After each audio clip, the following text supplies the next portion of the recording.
में गए तो ठट्ठा नगर में चिंतामणि कबीर पंथ के आचार्य थे जी। प्रचार प्रसार करे थे कबीर पंथ का। तो कबीर पंथ में बीज का ज्ञान अक्षर ब्रह्म तक का ज्ञान है। अक्षर ब्रह्म के विचार अंतस्करण का मूल स्वरूप का ज्ञान नहीं सुना। तो उस ज्ञान ने बोलने तो थे, पद बोल दे, जिस तरह बोल दी थी ना, मवाड़ी की चौपाई बोल दे, पर इनकी समझ में वो बात आमी नहीं थी। तो जैसे ठट्ठा नगर में गए, कह देने कि हमारे गांव में जी एक और महात्मा जी है, वो विज्ञान चर्चा करे। राणा जी बोले कि वो कौन है? कि जी एक कबीर पंथ के आचार्य है, कभी उसमें तो हमसे बोलने लेंगे। कई सारे रात हुए, सारे कईयों ने तो रोक क्या कि महाराज जी क्यों झंझट में फंसो, खामा खाई तरफ की तरफ में रोला हो जाएगा, फायदा कुछ नहीं। बोले नहीं, कोई रोला करने के लिए थोड़ी हमारे, हम तो प्रेम पूर्वक हम बात सुनेंगे, वो जो सुनाएगा दूसरी सुनेगा। तब चिंतामणि से मिले, चिंतामणि से मिले तो बात चल गई। चिंतामणि ने प्राणनाथ जी का तेजस्वी स्वरूप देख कर ही एहसास हो गया कोई महान पुरुष है, भाई हम महात्मा तो है नहीं। तब उन्होंने पूछा जी कुछ सुनाने के लिए आए हो तो मैं सुनूंगा। चिंतामणि कहने लगे, और कुछ सुनने के लिए आए तो मैं सुनाऊंगा, बोलो क्या सेवा करूं? प्राणनाथ जी बोले भी हम तो सुनने के लिए आए, तेरा विषय हमने बहुत सुना गाँव में, पूरे में इसमें सुना है नगरी में, ठट्ठा नगर में, तो हम तेरे ज्ञान को समझने सुनने के लिए आए। तो बोलो जी आपको मैं कौन सी चर्चा सुनाऊं, क्या करूं? तो इन्हीं के चिंतामणि के मुंह से बात निकल गई बोलते बोलते कि कोडी ते हीरा भया, हीरा ते भया लाल, आधा भगत कबीर है, पूरा भगत कमाल। तो प्राणनाथ जी एकदम सुन के बोले कि आचार्य हो क्यों? देखो जोरी तो परखेगा भाई, जोरी तो देख के परख लेगा कि हीरा खा रहा है, कौन सी क्वालिटी का हीरा है। तो प्राणनाथ जी समझ रहे तो भाई आचार्य भक्तों का है, इसने पता नहीं शुद्ध, इसने अपने सिद्धांतों का, अपने आदर्शों का ये ज्ञान नहीं, तो ये क्या प्रचार, यहाँ का आचार्य होगा क्या प्रचार करता हो अपने आदर्शों को ज्ञान। तो प्राणनाथ जी इतनी देर में अंतर सब कबीले किसको पता नहीं। चिंतामणि जी आपको कबीर जी का आद्य भगत कैसे दिखाई दी? आपने इसका अर्थ उल्टा लगाया इस पद का। कबीर जी वेद भूमि की वासना है, अखंड धाम की आत्मा है, और कमाल एक अध का जीव है, स्वप्न का जीव, तो कैसे उसमें उसका ज्ञान बड़ा कैसे हो सकता है? आपने कबीर जी को समझानी, तो कबीर के जो शब्द है उनको समझानी आपने। कबीर को समझने का मतलब कबीर के शब्दों को समझ में नहीं आए शब्द।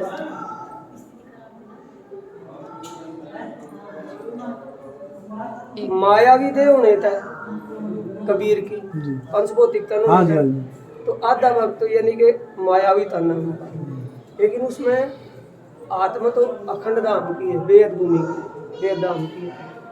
और उन लोगों का ज्ञान जो ऊंचा है, तो कमाल को तो उस ज्ञान का स्वप्न भी नहीं है। एक पलकते गंजो निकसी हो गया 14 पानी, वो पानी 2 पर्वत ढापे, दरिया लहर समानी, उड़ मक्खी तरवर बैठे, बोली अमृत वाणी, उस मक्खी को मक्खा नाम, पानी कर पानी, उन तीनों इधर गिर जाए, वो तो पुरुष अकेला, कहे कि जो इस पद को बूझे सो सदगुरु में सिंचा। कि आप बताइए कि वो कौन सा एक पलकते गंजो निकसियो, गंगा कौन सी, 2 पर्वत कौन से डालते हैं? अब इसकी बोलती बंद, यदि सिर्फ खुद को बोलने वाला था ना, इसको समझ तो थी। तो उन्होंने समझाया वाणी के अनुसार कि सबसे पहले परमात्मा ने अपने आनंद और अपनी सत्ता की लीला को जाहिर करने की बात अपने दिल में ली। उसमें चौपाई में आया, पहले ले के दिल में, पीछे आई महानूर, ता पीछे आदि रूबल में, योग कर हुआ जरूर।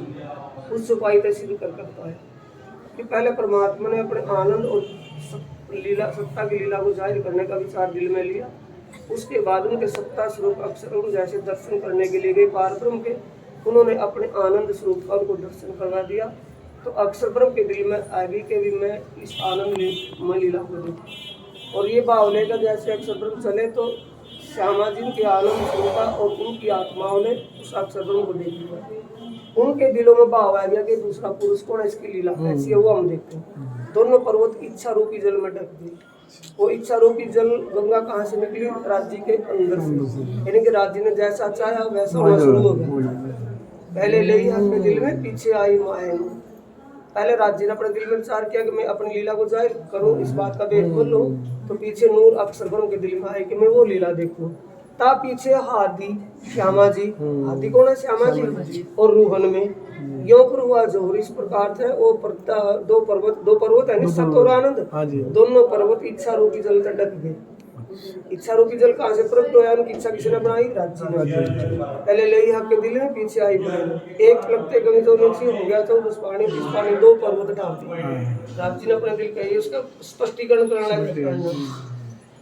उनके मक्खी तरोर बैठी बोले अमृत वाणी, यानी कि पारब्रह्म परमात्मा का हुक्म संसार रूपी तरवर अमृत, संसार रूपी पेट संसार के अंदर प्रकट हुआ उनके हुक्म से, यानी कि पारब्रह्म परमात्मा के हुक्म से संसार में ज्ञान अवतरित हुआ। बोले अमृत वाणी का मतलब है ज्ञान अवतरित हुआ, जिस ज्ञान से अखंड मुक्ति प्राप्त होने वाली है, ऐसा ज्ञान दुनिया में अवतरित हुआ। उस मक्खी को मक्खा नाय बिन पानी गर्भानी, परमात्मा का जो हुक्म है, उनकी इच्छा है, उसको पर किसी का दूसरा हुक्म है ही नहीं। बिन मक्खा पानी गर्भ, फिर भी उन्होंने गर्भ धारणा कर, यानी कि फिर भी सृष्टि की रचना करी। गुण तीनों ही गर्भित जाए, त्रिगुणमयी लीला दोनों ही लय होने वाली है, स्वप्न रूप है। वो तो पुरुष अकेला और पारब्रह्म परमात्मा तो इससे परे है। जब ये स्पष्टीकरण करा तब इसने सुधाई को मैं तो आज तक अंधेरे में हजारों चिल्लों का जो महाराज तो था, लेकिन मेरा ही बेड़ा गर्क था। मेरा क्या होता तो मैं ये तो परमात्मा कृपा होगी, ऐसे महान पुरुष मेरे को मिले। तब इसने बताया कि तेरे को पता ही नहीं, अभी तक तेरा उल्टा अर्थ लगाया। आधा भगत कबीर और पूरा भगत कमाल, कैसे गुरु वालों ने कहा। तो दुनिया की आवाज गैर है, लेकिन कबीर के शब्द नहीं समझ पाया। उसके लिए बताया कि एक दिन जिस नगरी में कबीर रह रहा था, उसका लड़का कमाल था। उस कमाल की दोस्ती राजा के लड़के के साथ थी जी। तो राजा का लड़का जैसे शिकार खेलने के लिए निकला सुबह, तो जैसे गांव से बाहर निकला तो उसके विचार में आ गया कि मैं आज उस कमाल को भी साथ में लेकर चलूंगा। तो जैसे बाहर गया तो विचार आया, कमाल बुलवा लिया अपने साथियों को भेज कर, जो उसके सिक्योरिटी गार्ड थे, भेज कर बुलवा लिया। जैसे वो कमाल जिस भी स्थिति में था, तो जो कभी चल पड़ा, दोस्ती थी उनकी। तो जैसे वो चल पड़ा तो देखा कि बोले हो कमाल तो ये फटे पुराने कपड़े में, और ये जो मेरे सिक्योरिटी गार्ड है, ये सोचेंगे बोले रात ये राजा का राजकुमार है और इसकी दोस्ती ऐसे गरीब आदमी के साथ है। तो उन्होंने कहा गुप्त रखी बात है कि जाओगे मेरी 2 पोशाक लिया हुआ, वो पोशाक मंगवा ली, पोशाक उसके कपड़े बदले के दूसरे पहन लिए।